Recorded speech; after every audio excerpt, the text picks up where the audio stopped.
Fully flyable spaceships, ship interiors, customizable ships, 1,000 landable worlds across 100 star systems. In short, everything the dedicated space game player wants. All of this then is coming to Starfield when it releases early next year. This has all been revealed and demonstrated in the recent Microsoft and Bethesda Showcase. It's the first time that we've got to see a Starfield in action, and as you can see, it looks visually very nice indeed. In this video then, I want to go over a few key points that really caught my attention and some of the things that, well, I'm kind of looking forward to if I'm being perfectly honest here. The first, of course, is the planetary surfaces. These appear to have a huge amount of detail and a lot of variety.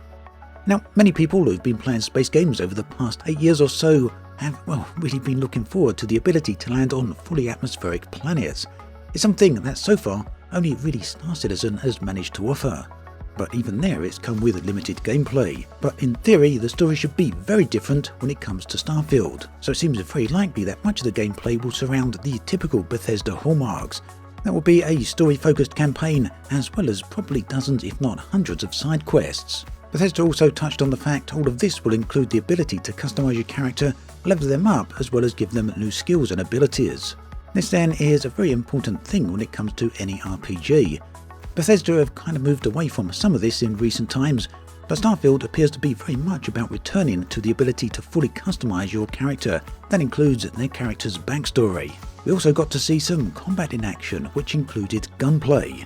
Now, of course, very hard to comment on the quality of what that gunplay and gameplay will be like. Only time will tell. We're going to need to wait to get hands-on for that. But it does look quite decent, and as far as I can see, there doesn't seem to be too much, at least in the way of combat-related problems. Now, as well in the game, you'll be able to completely build bases. These will serve as outposts and resource gathering. You'll also be able to hire NPCs to work these outposts for you and do relevant jobs around the location. Now, from what we can see in the video at least, this base building seems to follow the structure and format somewhat of what we saw in Fallout 4, not too dissimilar also to Fallout 76. This entire system did have a lot of problems when it was first introduced in Fallout 4 and certainly in Fallout 76 as well, but over the years Bethesda have improved it. Just how much they've improved it and how much they've learned from their previous iterations and incarnations of base building remains to be seen.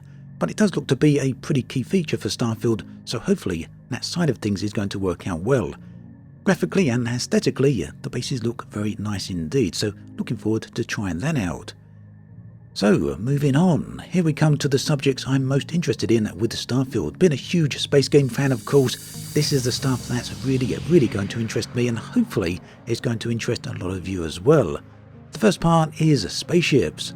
Spaceships are customizable. They come with various modules and can be customized in pretty much any way you want. We got a glimpse here of the Starship building tool, and it looks very flexible. We don't know yet just how far players will be able to push this. Will they be able to design their very own Millennium Falcon or Starship Enterprise? Unlikely, but it does appear that players will be able to design a huge variety of ships at the very least. Not only does this affect the exterior of the ship, but also the interior. Inside, we can see players can fully walk around the interior and fit it out with NPCs, all of which will be interactable and do respective tasks aboard the ship. Ultimately, how you build and design your ship will affect its performance and its overall stats, as well as its combat effectiveness.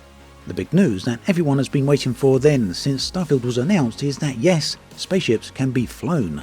There's plenty of footage here of space combat.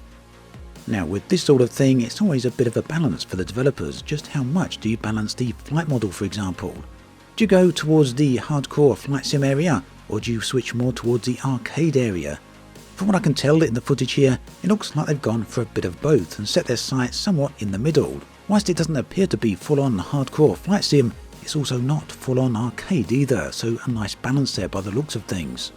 They made a big show here of switching between a third-person view as well as a first-person view. Unclear whether or not you actually be able to play in third-person view or whether these were used just for cinematic purposes. You will notice though that the exterior shots lack a UI. Again, maybe just for cinematic purposes, or maybe there isn't a UI when in third-person mode. So, we now know that you can fly spaceships within Starfield, but the next question is, well, can you fly directly to other planets? In short, just how free-form will the flying be? Will you be able to walk across the surface of a planet, get into your spaceship, fly up through the atmosphere into space, across space to another planet, down through the atmosphere, land on the surface of another planet, and then leave your ship. Or will there be some sort of cutscenes or some sort of other transitions in between? We don't know yet just how seamless the whole experience will be. What we do know, however, and this is huge news, is that there are 1,000 different planets within Starfield, and you can land on all of them. You can also land on them at any single location within the planetary surface. Now naturally these planets do have big points of interest and have all the cities that you can go to for the main storylines and probably the side quests. We can also see in images like this one here that there appears to be a number of small outposts and other points of interest. In fact, this brings me on to the subject that I'm most interested in when it comes to Starfield, and that is exploration. Now it's very clear that exploration is a huge focus of Starfield. Bethesda revealed that after your first few encounters within the game, you'll be invited to join Constellation. This is the last group of space explorers. It suggests then that going out and exploring the various planets is exactly what the game wants you to do. With 100 different star systems and 1,000 different planets, it seems that there's going to be a lot to explore. Now naturally, Starfield isn't the only space game with a lot of planets out there. We got No Man's Sky, Elite Dangerous, as well as Star Citizen, just to name a few. One question that's quite common to most of these games, but specifically Elite Dangerous, one question that you'll hear a lot of players bring up is, what is there to do on planetary services? Well, this is where things get potentially very interesting. When it comes to Bethesda games such as the Elder Scrolls series and the Fallout series, there is always a lot to do. There's always a lot of content. One of the hallmarks is the ability to just run in any random direction and eventually find yourself immersed in your own story. It's obvious then that Bethesda are not going to be providing empty, barren planets here, but rather planets that are full of life and full of activities. Whilst that's certainly not guaranteed, it seems to be very likely. After all, this is a Bethesda title. Bottom line then, I think it can be explained in a fairly straightforward way. One of the things I enjoyed so much about Skyrim was the ability to just head in any random direction.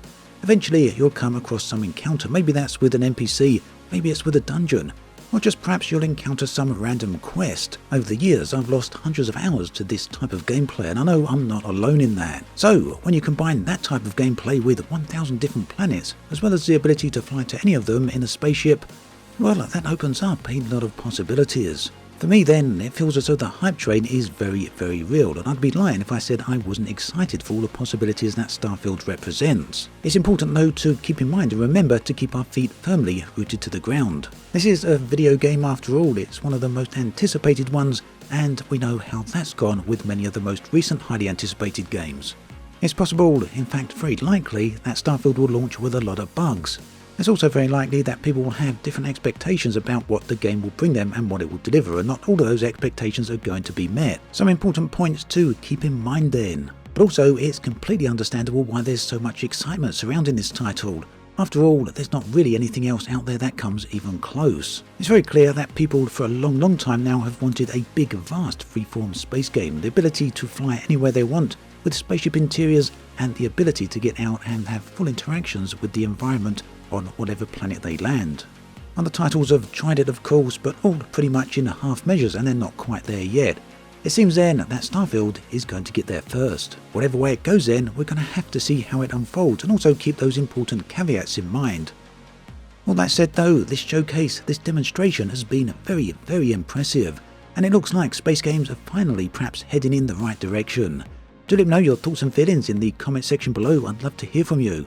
As always, thanks for watching, and I'll catch you guys and girls next time.